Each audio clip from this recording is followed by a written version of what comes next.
हमारी जो बहनें हैं, माताएं हैं, मैं इन सब से एक निवेदन करता हूँ कि चाहे कितनी भी परेशानी आ जाए, चाहे कितना भी दहेज उत्पीड़न या घर घरेलू में जो वाद विवाद होते हैं, इसके अंदर में आत्महत्या करना कोई सॉल्यूशन नहीं है। तो इज्तिमाई शादी के बारे में क्या कहना चाहेंगे? ये बहुत अच्छा काम है और हर गरीब, अमीर, मिडिल क्लास ने बढ़ चढ़ कर इसमें हिस्सा लेना चाहिए और अपनी बच्चियों के काम इज्तिमाई शादी से करना चाहिए।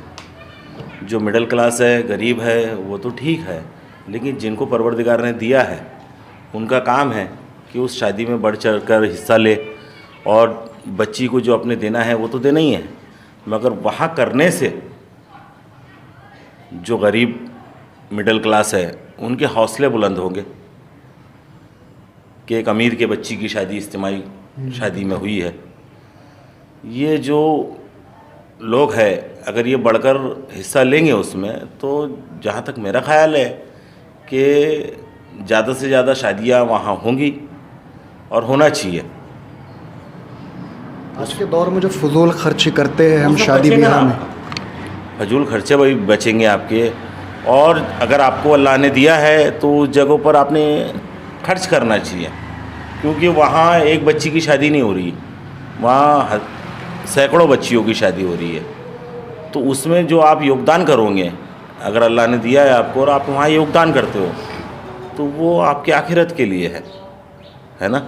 और शादी तो मेरे ख्याल से हर मुसलमान ने इज्तिमाई शादी से करनी चाहिए, ऐसी मेरी सोच है।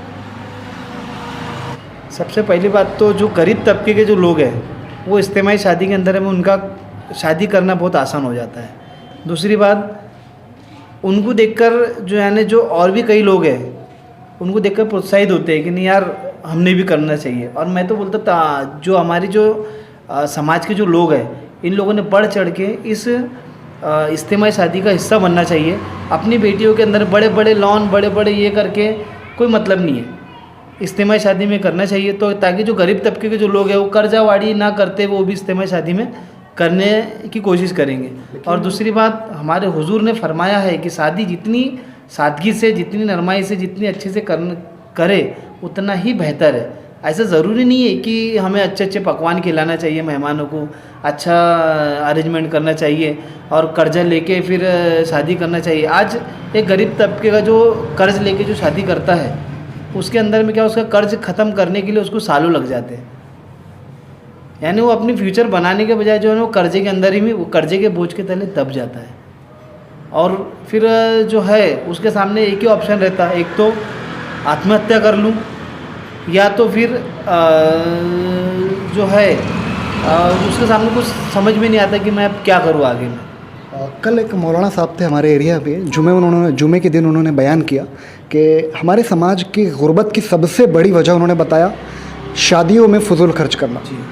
तो फजूल खर्ची ना करते हुए अगर से उसको आसान किया जाए, इज्तिमाई शादी की जाए या फिर सादगी से शादी करी जाए, और वही पैसा जो आप उसमें खर्च करने वाले थे उसको आप अपने बच्चों की पढ़ाई में लगाते, या फिर ऐसा कोई बच्चा या बच्ची हमारे समाज में है जो काबिलियत हो जिसमें और जो पढ़ लिख के आगे बढ़ सकता है, ऐसे बच्चों को आप दान के तौर पे उसकी पढ़ाई के लिए दे देते, या फिर आपके जो बाल बच्चे हैं उनकी जो आने वाली नस्लें हैं उनकी पढ़ाई की खातिर अगर से वो पैसा आप जमा करें तो ये ज़्यादा बेहतर होता है। तो इस ताल्लुक़ से आप क्या कहना चाहेंगे? सबसे पहले तो मैं ये इंडिया फैक्ट न्यूज़ के माध्यम से एक हमारी आवाम, हमारी जनता से एक निवेदन करूँगा कि आप शादी में इतना पैसा खर्चा ना करते हुए अपने बच्चों को एजुकेशन देने के ऊपर में अगर पैसा खर्चा करेंगे तो हमारे समाज के लिए एक बेहतर रहेगा। अगर आपकी बच्ची अगर अच्छी पढ़ी लिखी एजुकेटेड अगर बनती है तो उसके अंदर में समाज की भी तरक्की होंगी, अपने बच्चों को भी अच्छे पढ़ाएंगी लिखाएंगी और एक अपना परिवार को लेके चलेंगी।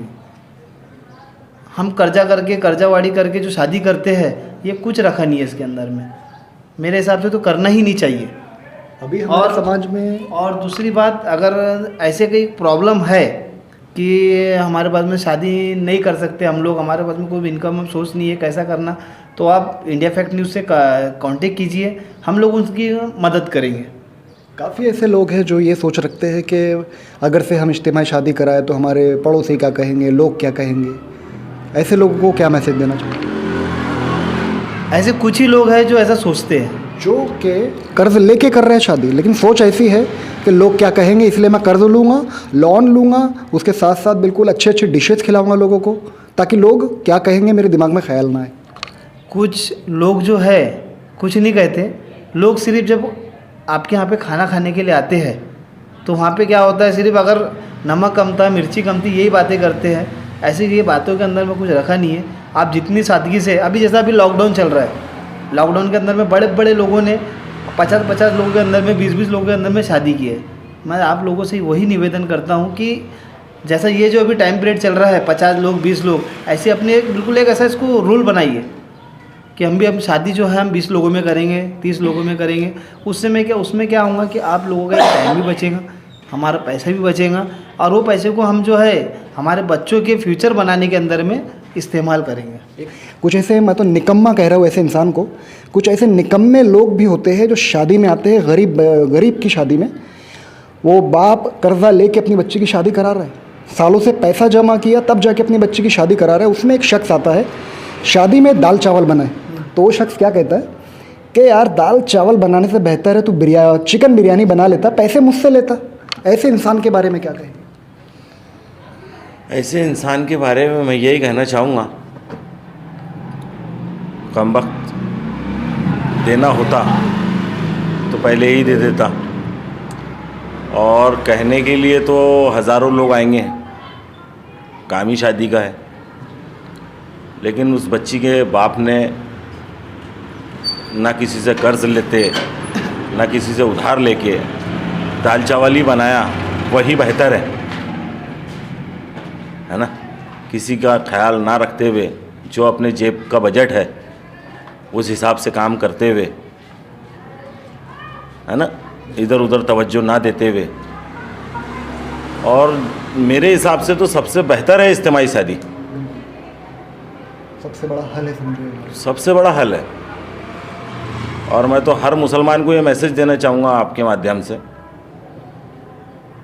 कि ज़्यादा से ज़्यादा बढ़ चढ़ कर इज्तिमाई शादी में हिस्सा लेना चाहिए। घरेलू में जो वाद विवाद होते हैं, इसके अंदर में आत्महत्या करना कोई सॉल्यूशन नहीं है। आप जो एक छोटे से परेशानी की वजह से एक इतना बड़ा डिसीज़न ले लेते हो, ये डिसीज़न ना लेते हुए एक आपस में बैठ के इसका सॉल्यूशन निकाला जा सकता है। अगर आपस में बैठ के अगर नहीं निकाल सकते तो उसके लिए कोर्ट है, पुलिस है, इनकी मदद लीजिए।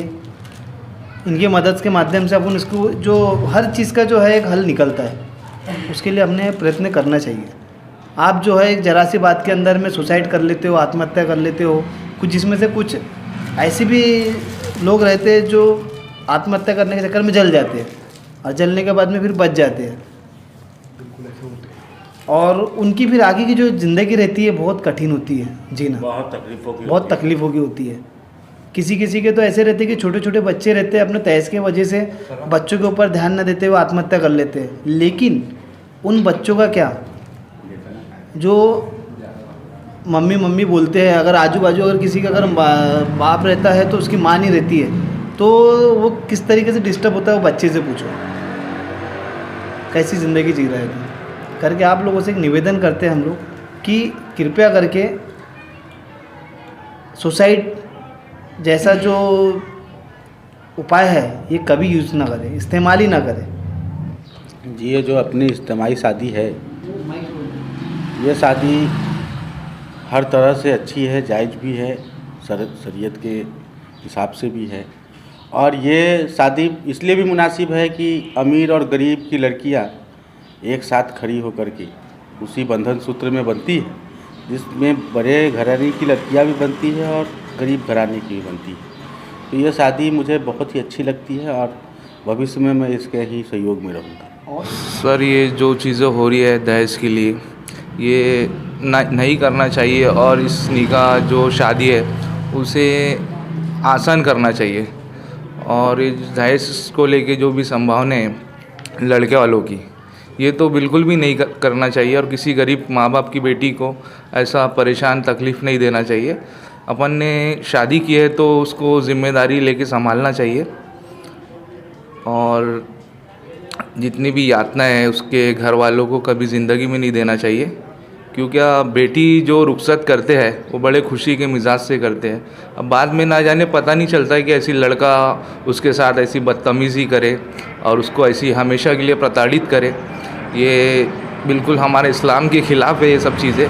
और जो ऐसी बदतमीज़ी उसके साथ ऐसी ज़िंदगी में हो रही है तो उसका फ़ैसला 4 लोगों में बैठ के करना चाहिए और उसका एक सुलह जो होता है आपस में बैठ के, वो आपस में सब लोगों ने मिलकर करना चाहिए कि लड़की को क्या परेशानी है क्या नहीं है, उससे उसका हाल पूछना चाहिए। और जो दहेज के मामले से जो भी वो है लड़के का, तो उससे बैठ के कंप्रोमाइज़ करना चाहिए।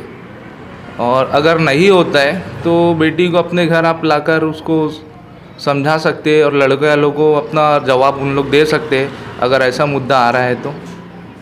अदरवाइज फिर कानून का यूज़ करो। हाँ, नहीं तो फिर अपना कानून है, कानून का आप इस्तेमाल कीजिए। पुलिस है, पुलिस का इस्तेमाल कीजिए। आप अपना फ़ैसला खुद ना कीजिए, क्योंकि ये सब आत्महत्याएँ करके ये ज़िंदगी को खुद की तकलीफ़ हो जाती है। लड़का क्या है वो तो अपना सीधा हो जाता है। ये सब चीज़ें नहीं करना चाहिए। आत्महत्या तो एक हमारे इस्लाम में तो उसको हराम कर दिया है कि आत्महत्या मत करो।